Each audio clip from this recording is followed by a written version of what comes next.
उस दिन ज्यादा बताते हैं, उस दिन ज्यादा भेजते हैं जिसके अगले दिन संडे होता है, क्योंकि उसके अगले दिन तो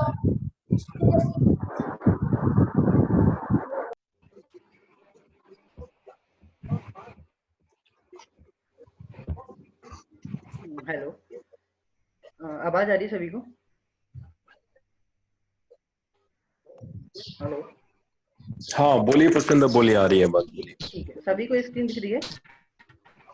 हाँ जी, हाँ जी। ठीक है, अच्छा सभी अपना फोन म्यूट कर लें। मैं अगर अपनी तरफ से म्यूट करूंगा तो आप बीच में अगर कोई आपका क्वेरी होगा, क्वेश्चन होगा तो आप पूछ नहीं पाएंगे, ठीक है? तो तभी आप अपना अनम्यूट करें। तो सभी से यही गुजारिश है कि आप पहले अपना अपना सभी फोन म्यूट कर लें, ठीक है? सबसे पहले हमारा जो डीसीआर क्लोजिंग का जो प्रोसेस है, इसमें क्या होता है, सबसे पहला स्टेप होता है हमारा डीसीआर इशू का अप्रूव करना, दूसरा हमारा बैंक डिपॉजिट की एंट्री, तीसरा होता है कैश इन हैंड। हमारा जो डीसीआर का जो प्रोसेस है, यहाँ पे हमारे एरर आते हैं, और एरर आते हैं, एरर आने का हमारे जो प्रमुख कारण है 3 है। या तो हमने कभी किसी क्लाइंट से पैसा लिया हो, उसका डीआर इशू ना किया हो, या उसकी एंट्री ना की हो, तब एरर आएगा, या किसी का पैसा ना आया हो और हमने उसकी एंट्री कर दी हो, तब एरर आएगा, या हमने अपने बैंक डिपॉजिट या कैश इन हैंड ट्रांसफर करने में कोई गलती की हो, तब हमारे डीसीआर में एरर आता है। यही प्रमुख कारण है जो हमारे डीसीआर एरर में आते हैं। तो इसके लिए सबसे पहले क्या करना है कि हमें सबसे पहले अपना डीसीआर इशू करने का अपना जो प्रोसेस है वो हमें आना चाहिए। जो हमारी कलेक्शन केस में होती है फील्ड में, उसका जो फील्ड लिस्ट आपको कलेक्शन के टाइम पे डीआर इशू करना होता है, जो कि ब्रांच मैनेजर के द्वारा अप्रूव किया जाता है। अगर हम किसी क्लाइंट का कैश में कलेक्शन किया और उसका हमने डीआर इशू नहीं किया, तो उसका हम branch manager DCR online DCR close नहीं कर पाएंगे। डीसीआर इशू हमारी 2 तरीके से होती है, लोन आईडी वाइज और सेंटर वाइज। हमने किसी सिंगल क्लाइंट का कलेक्शन किया है तो हम लोन आईडी वाइज कर सकते हैं, या हमने एरियर लिया है उसका कोई ओडीआई है, या फिर हमने कोई सेंटर मीटिंग के द्वारा कोई कलेक्शन किया है तो एक साथ हम उसका सेंटर वाइज भी कलेक्शन पूरा डीसीआर इशू कर सकते हैं। हमारी जो डीसीआर है, जो डिजिटल रिसिप्ट होती है, वो 4 प्रकार की होती है। पहली होती है इंस्टॉलमेंट की, जो कि हम किस्त लेने के टाइम पे जो हमारी किस्त आती है, अमाउंट है, उस टाइम इशू करते हैं। दूसरा हमारा फोरक्लोज का है। हमें अब क्या करना है, फोरक्लोज का जो डीआर है यहाँ से इशू न करके वहीं से जहाँ पे हमारा जो फोरक्लोज का जो हम रिक्वेस्ट इनिशिएट करते हैं और जो हमारे जनरल मैनेजर करण सर द्वारा अप्रूव की जाती है, वहां से आपकी अपनी जो फोरक्लोज की रिक्वेस्ट है वहां से आपकी डीआर इशू होगी फोरक्लोज की। फोरक्लोज की डीआर यहाँ से इशू ना करें। तीसरा हमारा चेक बाउंस का, जो हमारा सीडीएल वाला जो कलेक्शन है उसका चेक बाउंस होता है, तो उसकी जो पेनल्टी की जो कलेक्शन आती है उसको हम चेक बाउंस बोलते हैं, उसका डीआर इशू यहाँ से होगा। एक इंश्योरेंस होता है हमारा एमबीएल। एमबीएल में हम चेक लेते हैं 2600 रुपए का। अगर जिनका हमारा चेक बाउंस होता है 2600 रुपए वाला, तो उनसे हम केस में कलेक्शन करते हैं और उसके बाद में हम इंश्योरेंस का उसका डीआर इशू करते हैं। ये होता है हमारी अपने डिजिटल रिसिप्ट के प्रकार जो है, और डिजिटल रिसिप्ट हमारा इशू करने के प्रकार। अब अगला स्टेप है हमारा डीसीआर अप्रूव करने का। पहला स्टेप, जो हम डीआर इशू हमारी फील्ड के द्वारा की जाती है उनको ब्रांच मैनेजर के द्वारा अप्रूव किया जाता है। हमारा जो डीसीआर है 3 प्रकार का होता है। एक होता है हमारा एमबीएल और एमबीएल, जिसे हम बोलते हैं एमबीएल हमारा जो 1750 और 2000 का जो कलेक्शन होता है 1,60,000 वाला लोन, और एमबीएल हमारा जिसकी 3400 की इंस्टॉलमेंट आ रही है 60,000 वाला लोन। इन दोनों का डीसीआर एक होता है। दूसरा हमारा एमएफएल है, जो माइक्रो फाइनेंस लोन है हमारा 20,000, 25,000, 30,000, 35,000 वाला। और तीसरा हमारा एसबीएल या सीएमएल। एसबीएल हमारा जो प्रॉपर्टी वाला जो लोन था, सिक्योर्ड बिजनेस लोन, और सीएमएल हमारा कैपिटल मैजिक लोन, जिसकी 3150 की इंस्टॉलमेंट आती है हमारे 3 प्रकार के हैं। हमको जो हमारी डिजिटल रिसिप्ट इशू होती है उसी के अकॉर्डिंग वो ऑटोमेटिक उसकी डीसीआर में पहुंच जाती है। हमको तीनों डीसीआर के अलग अलग कंफर्म करना है। हमें एक बार एमबीएल का, एक बार एमएफएल का, और एक बार एसबीएल और सीएमएल वाला, हमको तीनों का 3 बार में डीसीआर किया हुआ जो डिजिटल रिसिप्ट है उनको अप्रूव करना है। वहां पे जब हम डिजिटल रिसिप्ट अप्रूव करने जाएंगे तो ऑटोमेटिक हमारे वहां पे सारी अपनी जो loan ID wise collection show करेगी जो हमारी फील्ड स्टाफ के द्वारा इशू की गई है डिजिटल रिसिप्ट। तो उनको हमें सिर्फ फिजिकल कैश जो हमारी कैश बुक है और जो हमारा फिजिकल कैश है उसके साथ में मैच करना है, और हमारा जो अमाउंट है डिजिटल रिसिप्ट का और हमारे कैश बुक का अमाउंट और हमारे फिजिकल कैश का अमाउंट मैच होना चाहिए। और मैच करने के बाद में वहां पे एक नीचे पॉइंट होता है कंफर्म का, वहां से हमें कंफर्म करना है। उससे कंफर्म करने के बाद में हमारा जो डिजिटल रिसिप्ट कंफर्म हो जाएगा तो हमारा डीसीआर क्लोज हो जाएगा और उन सभी की ऑनलाइन एंट्री हो जाएगी कस्टमर की, जितने भी क्लाइंट है उनका कंफर्म करने के बाद में। इसके बाद अगला स्टेप है हमारा डिजिटल रिसिप्ट हमारी कंफर्म हो जाएंगी तो उसके बाद हमारा जो बैंक की डिपॉजिट की एंट्री है, जो पैसा हमारा बैंक में जमा होता है, चाहे वो मॉर्निंग का कैश अपना ओवरनाइट कैश हो मॉर्निंग का जमा हुआ हो या हमने शाम को कलेक्शन का जमा किया हो, इसकी एंट्री भी हमें अभी वही डीसीआर वाइज एमबीएल की एमबीएल वाले में, सीएमएल की सीएमएल में और एमएफएल की एमएफएल में उनकी डिपॉजिट की एंट्री करनी है। यहाँ पे हमारा अगर 2 बार कैश जमा होता है तो हमें डिपॉजिट की एंट्री 2 बार करनी है। एक हमारा यहाँ पे पॉइंट है, एक हमारे यहाँ पे सुविधा है हमारे पास में जो एसईएल टू एमईएल या एमईएल टू एसईएल ट्रांसफर जो करते हैं कैश अपना। हमारे जो एसईएल और सीएमएल, एमबीएल और एमईएल इन चारों का बैंक अकाउंट एक ही है और हमारा एमएफएल का अकाउंट अलग है। तो हमारा एमएफएल का पैसा एमएफएल वाले अकाउंट में ही जमा होगा और हम एसईएल और सीएमएल वाला पैसा एमईएल या एमबीएल वाले के साथ में डिपॉजिट कर सकते हैं। यहाँ पे हमें कभी गलती नहीं होनी चाहिए बैंक डिपॉजिट में कि हमारा एमएफएल वाला पैसा सीएमएल में चला जाए या सीएमएल वाला पैसा हमारा एमएफएल वाले में जमा हो जाए। बैंक जमा करते टाइम हमें ध्यान रखना है कि हमारा एमएफएल वाला पैसा एमएफएल में जाए और एमईएल वाला पैसा एमईएल वाले में जाए। तो यहाँ हम एसईएल का पैसा अलग अलग में जमा करके, जैसे हमारा एसईएल का कलेक्शन हुआ 10,000 रुपए का और एमबीएल वाले का कलेक्शन हुआ 40,000 रुपए का, तो हम एसईएल में जैसे हमारी बैंक की डिपॉजिट की एंट्री होती है सेम वही जाएंगे। जैसे हमें डिपॉजिट की एंट्री में क्या करना होता है, अपना सबसे पहले हमें बैंक अकाउंट चूज करना होता है। पहले हमें बैंक चूज करने के उसके बाद बैंक अकाउंट।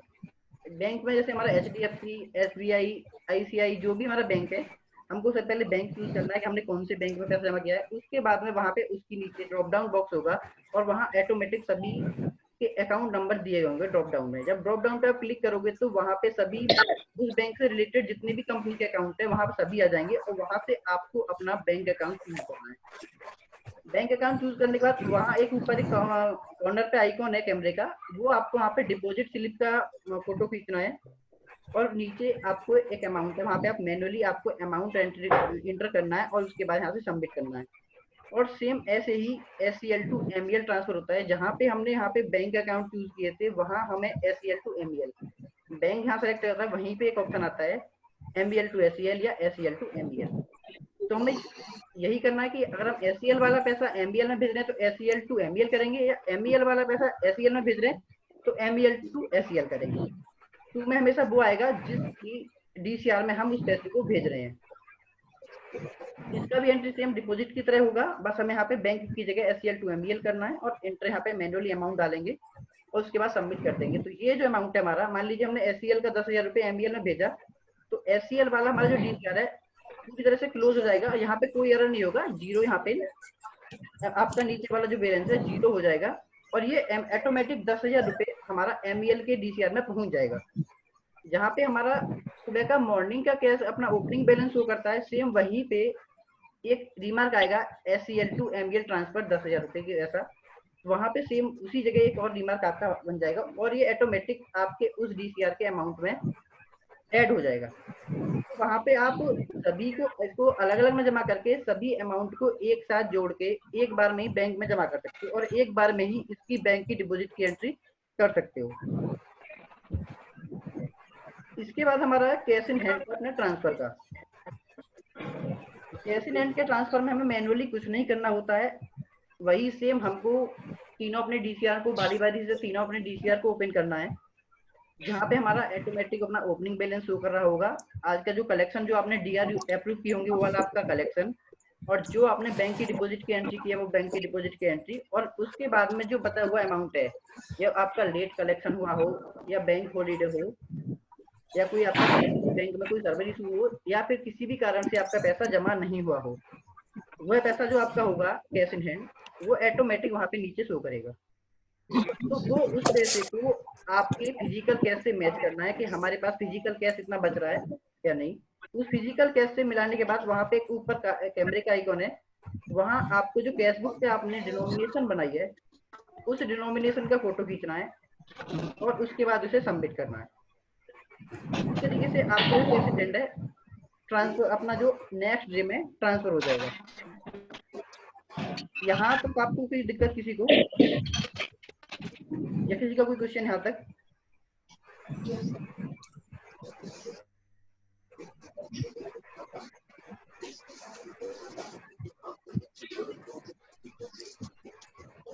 यहाँ तक सभी का वो समझ आ रहा है कुछ? हाँ जी, डेली करते हैं तो।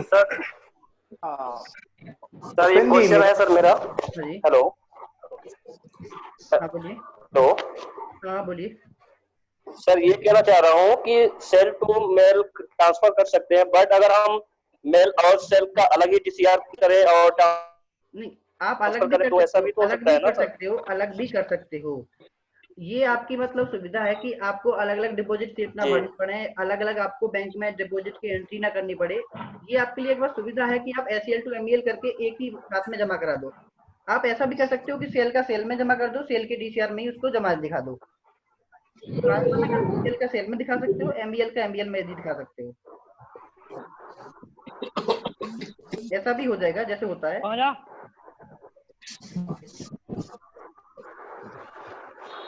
Okay sir. और किसी का कोई क्वेश्चन है अब तक DR अप्रूव करने में, डिपॉजिट की एंट्री में, SEL to MEL ट्रांसफर में, या कैसे हैंडल? उसमें आई हैव वन क्वेश्चन है ना, जिस प्रोडक्ट का कलेक्शन नहीं आया है और वो प्रोडक्ट भी हमारे यहाँ जैसे शो करता है, उसका प्रोडक्ट भी क्लाइंट्स भी नहीं हमारे यहाँ, तो क्या उसका भी DCR हमें 0 से ट्रांसफर दिखाना पड़ेगा? हमारे पास में इवन हमारा कोई कलेक्शन नहीं आया है, ठीक है, सेम डे हमारा कोई कलेक्शन नहीं आया है, सेम डे हमारा कोई डिपॉजिट नहीं हुआ है, तो हमारे पास जो ओपनिंग बैलेंस होता है वो हमको नेक्स्ट डे ट्रांसफर करना पड़ेगा। अगर हमारा ओपनिंग बैलेंस है हमारे DCR में कोई, और हमारा बैंक हॉलीडे है या कोई सर्वर प्रॉब्लम है, हमारा उस दिन कोई कलेक्शन नहीं हुआ, या हमारा कोई बैंक में डिपॉजिट एंट्री नहीं हुआ, तो हमको जो ओपनिंग बैलेंस है वो ही अगले दिन ट्रांसफर करना पड़ेगा। अगर हम ट्रांसफर नहीं करेंगे ओपनिंग बैलेंस को अगले दिन, तो हमारा उस दिन का DCR क्लोज नहीं होगा और उस दिन आपका DCR में एरर खड़ा रहेगा। और जैसे मैं कहना चाह रहा हूँ, सेल का क्लाइंट है और सेल का मेरा कलेक्शन 0 है आज का, ठीक है, तो उसको 0 को मुझे आगे फॉरवर्ड करना होगा। जिस दिन आपका DCR ही नहीं है उस दिन का आपका DCR क्लोज नहीं होगा। आपका अगर DCR है ही नहीं, ना कोई आपका ओपनिंग बैलेंस है, ना कोई आपका उस दिन का DCR है, तो उस दिन नहीं करना। बिल्कुल बिल्कुल आपने ये बात सही कही, लेकिन MIS जब आती है ना इवनिंग में, तो ये पेंडिंग DCR दिखाता है, हमारा किसी का कलेक्शन ही नहीं आया है, कोई 0 है, इवन 6 दिन से कोई कलेक्शन नहीं है, फिर भी उसकी DCR पेंडिंग में उसका नाम आता है। जैसे नहीं, इसमें एक चीज जरा ध्यान दीजिएगा, अगर आपका उसका कैश इन हैंड है उस प्रोडक्ट का आपके पास, उस प्रोडक्ट का अगर कैश इन हैंड आपके पास है तो आपको next day cash in hand transfer करना पड़ेगा, चाहे 6 दिन क्यों ना हो, 12 दिन कलेक्शन ना है, मगर 12 के 12 दिन संडे छोड़कर मुझे वो कैश इन हैंड रोज आगे आगे आगे करके चलाना पड़ेगा, नहीं तो एरर आएगा। नहीं सर, इनका क्वेश्चन कुछ और है। इनका 0 है तब क्या करेंगे? इनका क्वेश्चन ये है कि अगर 0 है तो उस दिन नहीं करना पड़ेगा।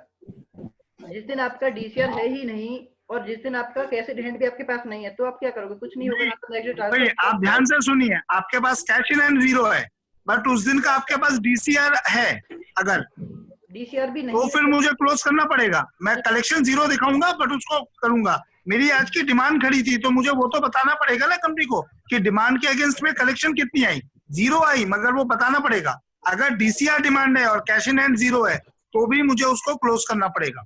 अगर सब दोनों चीज नहीं है तो नहीं करना पड़ेगा, राइट ना सर? तो नहीं करना पड़ेगा और कैश इन हैंड भी नहीं है तो उस दिन नहीं करना पड़ेगा। Okay, thank you. इसके बाद हमारे कुछ ध्यान देने योग्य बातें हैं जो हमें डीसीआर क्लोज करते टाइम करनी। हमारा जो डीसीआर है शाम को 6:30 बजे तक क्लोज हो जाना चाहिए। इसके बाद में यदि आपका 6:30 बजे के बाद कोई कलेक्शन होता है और आपने सेम डे उसकी डीआर इशू करनी है और उसको जो अप्रूव करोगे आप अपना डीसीआर क्लोज करने के बाद आप उन्हें जो डीआर अप्रूव करोगे तो वो ऑटोमेटिक अगले दिन के डीसीआर में पहुंच जाएगा पैसा। उस दिन ना रह के ऑटोमेटिक वो अगले दिन पहुंच जाएगा। आप ये ना सोचें कि मेरा डीसीआर क्लोज हो चुका है आज मैं डीआर इशू ना करूं। अगर आपका लेट नाइट अगर आपको 10 बजे भी कलेक्शन आता है 10 बजे आप सेम डे उसका डीआर इशू कीजिए और अप्रूव करिए, वो ऑटोमेटिक नेक्स्ट डे पहुंच जाएगा। इसके बाद में अगर कोई आप डिजिटल रिसीप्ट जैसे आपकी कोई गलती से डीआर इशू हो जाती है या आपका कलेक्शन नहीं आता है उसका तो डीआर डिलीट करते हो। तो जो डीआर डिलीट करने का जो ऑथराइज है वो डिस्ट्रिक्ट मैनेजर और कलेक्टर हेड के पास होता है। तो जब उनकी जो डीआर डिलीट होगी तो उसको बीएलबी में अपना जो ब्रांच लॉग बुक है उसमें एंट्री करना है और उसका प्रॉपर कारण लिखना है कि हमें किस कारण से इसका डीआर डिलीट किया है। डीआर डिलीट करने के लिए उचित कारण होना चाहिए जिसकी एंट्री बीएलबी के रजिस्टर में होना आवश्यक है।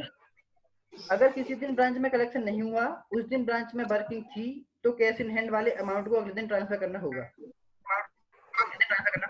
इसके बाद कुछ हमारे पॉइंट है डूज और डोंट, हमें क्या करना है और क्या नहीं करना है। सबसे पहले हमारे डीसीआर क्लोज करने से पहले सारी डीआर अप्रूव करें। इसके बाद डीआर इशू अप्रूव में कुछ कलेक्शन अमाउंट को फिजिकल कैश से मैच करने के बाद ही कंफर्म करें। जैसा कि मैंने भी बताया कि हमारा जो डीआर के जहाँ पे हम डीआर अप्रूव करते हैं वहाँ पे एक टोटल अमाउंट शो करता है हमारा, और उस टोटल अमाउंट को अपनी कैश बुक वाले अमाउंट से मैच करना है। जो हमारा फिजिकल कैश है और हमारी ब्रांच की कैश बुक है जो हमने मैनुअली लिखी है, दोनों का अमाउंट हमारा मैच करना चाहिए, उसके बाद ही हमें कंफर्म करना है। डिजिटल रिसिप्ट की डीआर डिलीट का प्रॉपर कारण के साथ बीएलबी में एंट्री होना चाहिए। सीटीएम केवल एमएफएल, हमारी कंपनी में दो तरीके के अपने प्रोडक्ट दो तरीके हमारी कंपनी के पास रजिस्ट्रेशन है। सीटीएम मतलब कैपिटल ट्रस्ट माइक्रो फाइनेंस और सीटीएल मतलब कैपिटल ट्रस्ट लिमिटेड। जो सीटीएम में केवल एमएफएल वाला जो प्रोडक्ट है हमारा माइक्रो फाइनेंस वाला 20,000, 25,000, 30,000, 35,000, 45,000 वाला, और जो हमारा सीटीएल है उसमें हमारा एमईएल, एमबीएल, सीएमएल सभी जो हमारे सीटीएल में आते हैं। तो सीटीएल का पैसा सीटीएल में जमा हो और सीएमएल वाला पैसा सीएमएल में जमा हो, यहाँ पे कोई गलती नहीं होनी चाहिए। फोर क्लोज के ऐप में अप्रूवल लें और अप्रूवल मिलने के बाद ही फोर क्लोज के केस को प्रोसीड करें। जैसे हम अपना ट्राई करते हैं फोर क्लोज के लिए, जब हमें फोर क्लोज का हमें कोई कस्टमर मिलता है तो हमें तुरंत उसकी रिक्वेस्ट इनिशिएट करनी है और रिक्वेस्ट जो आपके फोर क्लोज को अप्रूव करते हैं जनरल मैनेजर और करण सर और दिन देखें करते हैं, उनसे आपको अप्रूव कराना है। और वहीं जब अप्रूव कराओगे जैसे उसकी इंस्टॉलमेंट भी होती है कि वो आप फोर क्लोज एक इंस्टॉलमेंट में कर रहे हो, 2 में कर रहे हो या 3 में कर रहे हो, तो जैसे जैसे उसकी जो अप्रूव होगी वहीं से उसका डीआर इशू होगा। जहाँ से आपकी फोर क्लोज की रिक्वेस्ट जो अप्रूव होती है वहीं से आपका कलेक्शन आएगा। फोर क्लोज आपको डीआर वहीं से अप्रूव करना, ना कि आपको इंस्टॉल अपना डीआर वाले पॉइंट भाग से। इसके बाद डोंट्स वाले कि हमें क्या नहीं करना है। कैश इन हैंड अमाउंट को फिजिकल कैश से मैच करने से पहले सबमिट ना करें। जो हमारा कैश इन हैंड अमाउंट है उसको हमें अपने पहले मैच करना है कि हमारे पास एक्चुअल में जो हमारा कैश इन हैंड अमाउंट है उससे मैच कर रहा है या नहीं कर रहा है। मैच कर रहा है तब हम उसे सबमिट करना है। एमएफएल के कलेक्शन को बाकी अन्य प्रोडक्ट एमईएल, एसीएल, एमबीएल और सीएमएल के कलेक्शन के साथ ना मिलाएं। एक लोन आईडी पर इंस्टॉलमेंट या की डिजिटल डीआर 1 घंटे में एक बार की जाएगी। ये देखो हमारी जो डीआर पे मैंने बताया था, हमारी एक लोन आईडी पे 1 घंटे में एक ही डीआर कट सकती है, 2 नहीं कटेंगी, एक ही प्रकार की एक कटेगी। जैसे कि मैंने किसी कस्टमर से एक इंस्टॉलमेंट ले ली अभी, अगर उससे मुझे दोबारा कोई इंस्टॉलमेंट मिलती है तो वो उसकी जो डीआर है 1 घंटे बाद इशू होगी। मैं उसकी 2 डीआर अलग अलग तरीके की इशू कर सकता हूँ उसी टाइम पे। जैसे कि मैं उसका पेनल्टी वाला भी इशू कर सकता हूँ, इंस्टॉलमेंट वाला भी इशू कर सकता हूँ। ये मेरी 2 तरीके की है, तो मैं इसे एक साथ 2 कर सकता हूँ। इंश्योरेंस की भी है तब भी मैं उसे कर सकता हूँ, बट जैसे कि मेरी इंश्योरेंस की 2 बार 2 डीसीआर एक ही साथ 1 घंटे में इशू नहीं होगी। इंस्टॉलमेंट की मेरी 2 डीसीआर जो 2 डीआर हैं वो एक साथ इशू नहीं होगी। या फिर मेरी कोई पेनल्टी की जो 2 अपनी डी आ रहे हैं वो एक साथ अपनी अप्रूव नहीं होगी, उसको एक डिजिटल रिसीट मिली एक प्रकार की 1 घंटे में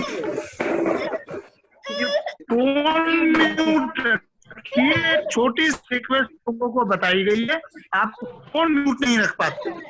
इसके बाद मैं अपना जो पासवर्ड से शेयर करना तभी अपने जो हमारी ब्रांच में एक ऑथराइज होता है अपना जो डीसीआर क्लोज करने के लिए। तो जो भी पर्सन है हमारा जो ब्रांच में डीसीआर क्लोज करता है उसको अपना आईडी पासवर्ड किसी अन्य स्टाफ के साथ में शेयर नहीं करना है। अगर उससे रिलेटेड कुछ भी गलती पाई जाती है तो वो उसका रेस्पॉन्सिबल है, कोई उसका रेस्पॉन्सिबल नहीं होगा। तो हमें ध्यान रखना है कि हमें अपना स्टाफ आईडी और पासवर्ड किसी अन्य स्टाफ के साथ में शेयर नहीं करना है।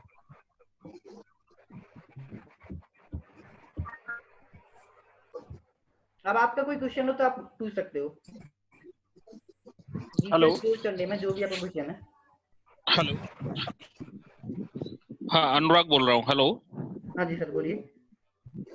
एक्चुअली मैं एक चीज बोल रहा था कि जो ऑनलाइन पेमेंट होते हैं उनका डीआर जो है वो हेड ऑफिस की तरफ से अप्रूव होता है, तो उसको जो है हेड ऑफिस की तरफ से न करा के उसको फील्ड की तरफ से ही कराया जाए, क्योंकि बड़ा प्रॉब्लम रहता है उसमें। डीआर हुआ नहीं हुआ, पेंडिंग हुआ, ऊपर से कॉल आते हैं ये 3 दिन से पेंडिंग है, फील्ड से कॉल आते हैं अभी हमारा हुआ नहीं, तो ये बहुत बड़ा इशू है। तो इसको अगर जो फील्ड में कर दिया जाए तब क्या प्रॉब्लम है इसमें, ऑनलाइन पेमेंट वाला? देखिए ऑनलाइन पेमेंट में ये पहला वाला जो सेशन हमारा हुआ था UP1 और UP2 में, उसमें भी याले सवाल आए थे।